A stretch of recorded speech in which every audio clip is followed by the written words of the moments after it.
Varicose വെയിൻസിൻ്റെ പൊതുവിലുള്ള ഒരു ലക്ഷണമെന്ന് പറഞ്ഞാൽ വളരെ കാലിനൊരു വേദന, നീര്, അതുപോലെ തന്നെ ഭയങ്കര കടച്ചിൽ അല്ലെങ്കിൽ കഴപ്പ് എന്ന് പറയുന്ന ഒരു തരത്തിൽ, പ്രത്യേകിച്ച് മുട്ടിന് താഴെയുള്ള മസിൽസ്, കാഫ് മസിൽസിനൊക്കെ, അതുപോലെ ആങ്കിളിൻ്റെ ഭാഗത്ത്, കാലിൻ്റെ മുടമ്പല് ഭാഗത്തൊക്കെ നീരും വേദനയോട് കൂടിയുള്ള അവസ്ഥാവിശേഷം ഉണ്ടാകും.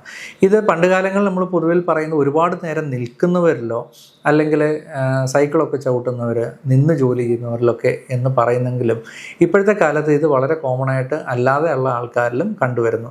പ്രത്യേകിച്ച് ഒരുപാട് ഡ്രൈവ് ചെയ്യുന്ന ആൾക്കാരിൽ, ശരീരഭാരം കൂടുതലുള്ള ആൾക്കാരിലും ഒക്കെ വെരിക്കോസ് വെയിൻസ് ഇന്നത്തെ ഭാഗത്ത് കണ്ടുവരുന്നു. ബേണിംഗ് സെൻസേഷനോട് കൂടി, അല്ലെങ്കിൽ പ്രത്യേകിച്ച് ഒരു ഇറിറ്റേറ്റിംഗ് ടൈപ്പ് ഓഫ് പെയിൻ ആയിരിക്കും. പണ്ട് നമുക്ക് ശരിക്കും തീർത്തും സഹിക്കാൻ വയ്യാത്തയുള്ള അമിതമായ വേദനയെന്നല്ല ഇതിന് പറയുന്നത്. ഇത് നമ്മളെ വല്ലാതെ ഇറിറ്റേറ്റ് ചെയ്യും, നമ്മുടെ ശ്രദ്ധ ആ തരത്തിലേക്ക് കൊണ്ടുപോകുന്നത്, നമ്മുടെ രാത്രിയിലെ ഉറക്കം ഡിസ്റ്റർബ് ചെയ്യുന്ന തരത്തിലേക്കുള്ള ഒരു വേദന. ഇതൊക്കെ ആണ് വെരിക്കോസ് വെയിൻസിൻ്റെ കാലിലുണ്ടാകുന്ന ബുദ്ധിമുട്ടുകൾ.